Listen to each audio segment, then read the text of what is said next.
अस्सलाम वालेकुम दोस्तों, मैं हूं माजिद मलिक और डिस्कवर द वर्ल्ड में आप सबको खुश आमदीद। नाज़रीन, नबी करीम सल्लल्लाहु अलैहि वसल्लम ने अपनी जिंदगी में ही हम मुसलमानों के लिए कयामत तक की तमाम रुदात बयान फरमा दी थी और हमें आगाह कर दिया था कि कयामत तक कौन कौन से वाकयात रूनुमा होंगे और कयामत कैसे आएगी। आज जिन बातों की तस्दीक साइंस कर रही है वो आज से 1500 साल कबल जुबान रिसालत मुआब सल्लल्लाहु अलैहि वसल्लम बयान कर चुकी है। बहुत सारे मुल्हदीन ये एतराज करते हैं कि अगर कुरान में ये सब कुछ मौजूद था तो लोगों को पहले मालूम क्यों नहीं हुआ। असल में बात गौर करने की है। जिसने कुरान पर गौर किया, अल्लाह से मोहब्बत की और उसके रसूल सल्लल्लाहु अलैहि वसल्लम से मोहब्बत की, उस पर तमाम राज खोल दिए गए। वरना ये निशानियां तो पूरे कुरान में जगह जगह मौजूद हैं और कोई भी अनपढ़ इन्हें पढ़ सकता है, लेकिन हर कोई इनकी तह तक नहीं पहुंच सकता। इसी तरह की एक निशानी जिसके बारे में आज हम आपको बताने वाले हैं वो नबी करीम सल्लल्लाहु अलैहि वसल्लम ने अपने दौरे नबूवत में इरशाद फरमाई थी। कयामत की निशानी जिसे अल्लाह के हुक्म से नबी करीम सल्लल्लाहु अलैहि वसल्लम ने 1400 साल पहले अरब के सहराओं में बयान किया, उसे आज की साइंस दुरुस्त करार दे रही है और हमें बता रही है कि यह सब कुछ कैसे रूनुमा होगा। आज की इस वीडियो में हम आपको हदीस मुबारका के बारे में बताएंगे और इसके साथ साथ उस निशानी के बारे में भी बताएंगे जिसे साइंस ने अब तक दरियाफ्त किया है।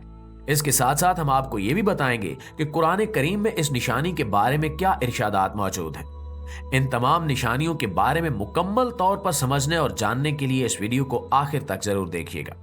तो प्यारे साथियों, नबी करीम सल्लल्लाहु अलैहि वसल्लम ने इरशाद फरमाया कि जब कयामत नजदीक आएगी और लोगों पे कयामत नाजिल कर दी जाएगी तो मैदान हशर में सूरज लोगों से महज 1 मील के फासले पर होगा। एक दूसरी रिवायत में इस फासले को 4000 हाथों के फासले के बराबर करार दिया गया है।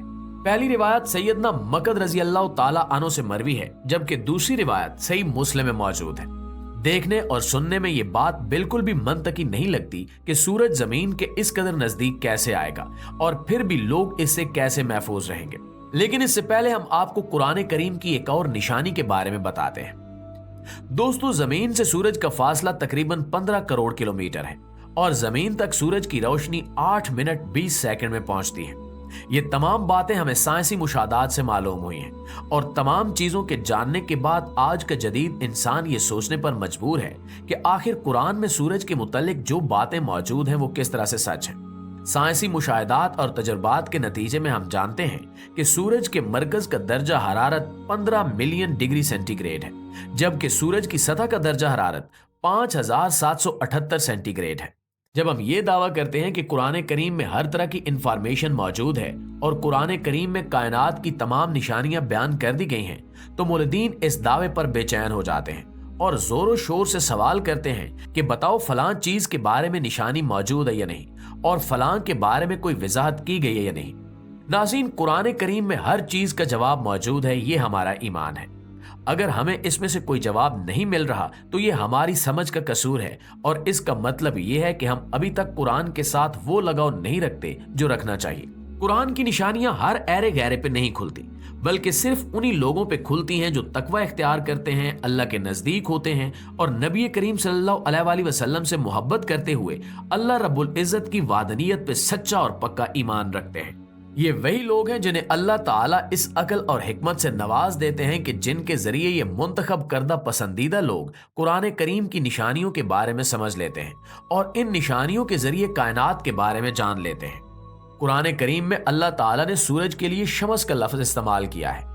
ये शमस, जिसे हम उर्दू में सूरज, फारसी में आफ्ताब, इंग्लिश में सन और हिंदी में सूर्य कहते हैं, ये दुनिया की कई तहजीबों में पूजा जाता रहा है। इसकी वजह यह है कि सूरज की रोशनी से फसलें उगती हैं और मौसम बदलते हैं। इसलिए दुनिया की अक्सर तहजीबें सूरज को बतौर देवता पूजती रही हैं और इसे अपना खुदा मानती रही हैं। मौजूदा दौर में देखा जाए तो हिंदू आज तक सूरज की पूजा करते हैं। हिंदू सूरज को अपना भगवान और अवतार मानते हैं और इसे देवता का दर्जा देते हुए हर रोज इसकी पूजा की जाती है। इसी सूरज की हकीकत अल्लाह रब्बुल इज्जत ने कुरान में बयान फरमाई है।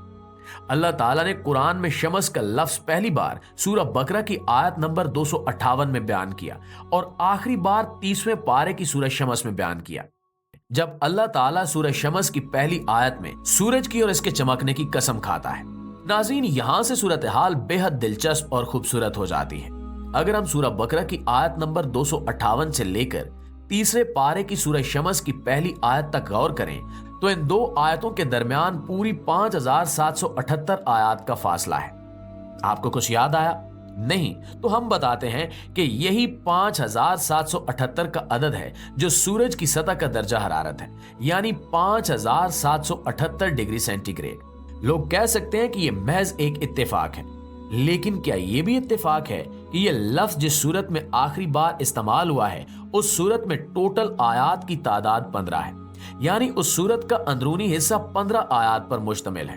हमने शुरू में ही आपको बताया था कि सूरज का अंदरूनी टेम्परेचर 15 मिलियन डिग्री सेंटीग्रेड है, यानी 1,50,00,000 सेंटीग्रेड। सूरज शमस की आयात की तादाद सूरज के अंदरूनी दर्जा हरारत की जानिब इशारा कर रही है। इस कदर गर्म सूरज और इसके बारे में यह पेशगोई सिवाय उस सूरज को पैदा करने वाले के और कौन कर सकता है। साइंसी मुशाहिदात और तजर्बात तो आज से तकरीबन 2.5-3 सदियां ही कबल शुरू हुए हैं और कुरान 6ठी सदी ईस्वी में नाजिल किया गया है। तो उस वक्त भला कौन था जो पूरी दुनिया में साइंसदान होने का दावा कर सकता हो या जिसका इतना मुशाहिदा हो कि जो सूरज की सतह और इसके मरकज का दर्जा हालात मालूम कर सके। ये महज अल्लाह का काम ही हो सकता है, क्योंकि अल्लाह ने ही सूरज को पैदा फरमाया है और वही सूरज के हर हाल और तफसील के बारे में जानता है। दोस्तों, अब हम दोबारा उस हदीस की तरफ पलटते हैं जिसमें नबी करीम सल्लल्लाहु अलैहि वसल्लम ने सूरज के जमीन के नजदीक आने का बताया है। इस हदीस के साथ साथ दूसरी अहादीस में भी ये मज़कूर है कि उस दिन यानी कयामत के दिन जब सूरज जमीन के इस कदर नजदीक आ चुका होगा तो हर शख्स अपने अपने गुनाहों के मुताबिक पसीने में डूबा हुआ होगा। किसी का पसीना टखनों तक होगा, किसी का घुटनों तक होगा, जबकि जिनके गुनाह बहुत ज्यादा होंगे उनके बारे में नबी करीम सल्लल्लाहु अलैहि वसल्लम ने इरशाद फरमाया कि इनका पसीना इनके मुंह में लगाम बन जाएगा, यानी इस कदर पसीना आएगा कि इनके मुंह तक पहुंच जाएगा। अलबत्ता यहाँ सवाल ये पैदा होता है कि आखिर सूरज जमीन के इस कदर नजदीक कैसे आएगा। तो नाजरीन, हम साइंसी मुशाहिदात और तजुर्बात की वजह से जानते हैं कि सूरज और सूरज जैसे तमाम सितारे दरअसल हाइड्रोजन से बने हुए हैं। यही हाइड्रोजन सूरज और तमाम सितारों के मरकज में जलती है और इसके एटम्स मिलकर हीलियम बनाते हैं, यानी हाइड्रोजन सूरज का ईंधन है जिसे जलाकर सूरज फ्यून के अमल के जरिए हरारत पैदा कर रहा है। जब ये ईंधन यानी हाइड्रोजन खत्म हो जाती है तो सूरज जैसी कैटेगरी के सितारे फूलने लगते हैं। जब इनके अंदर जलने के लायक कुछ और नहीं बचता तो इनके अंदर मौजूद एनर्जी इनकी ग्रेविटी पर काबू पा लेती है और इन्हें बाहर की तरफ फैलाने लगती है। इस दौरान सितारों की तहों में बची कुची हाइड्रोजन इस्तेमाल हो रही होती है। सूरज के बारे में भी साइंसदानों का यही अंदाजा है कि ये भी अपनी कैटेगरी के बाकी सितारों की तरह हाइड्रोजन के खत्म होने पे फूलना शुरू करेगा और बढ़ते बढ़ते इसका साइज इस कदर बड़ा हो जाएगा कि ये जमीन के मदार तक आ पहुंचेगा। इतने बड़े सितारे को जो आखिरी दमों पर हो, मरने वाला हो और वो अपना ईंधन खत्म होने पे यूं फूले तो उसे सुपर रेड जायंट कहा जाता है। अभी सूरज में इसकी मौजूदा ताकत के मुताबिक 5 अरब साल तक के लिए हाइड्रोजन मौजूद है। ये काफी लंबा अरसा है और हम नहीं जानते कि ये लंबा अरसा किस तरह से पूरा होगा या दरमियान में कुछ ऐसा होगा कि जिससे सूरज जल्दी फूलना शुरू हो जाएगा। ये बातें और राज तो महज अल्लाह ही जानता है, क्योंकि कयामत के सही वक्त का इल्म महज अल्लाह रब्बुल इज्जत को ही है।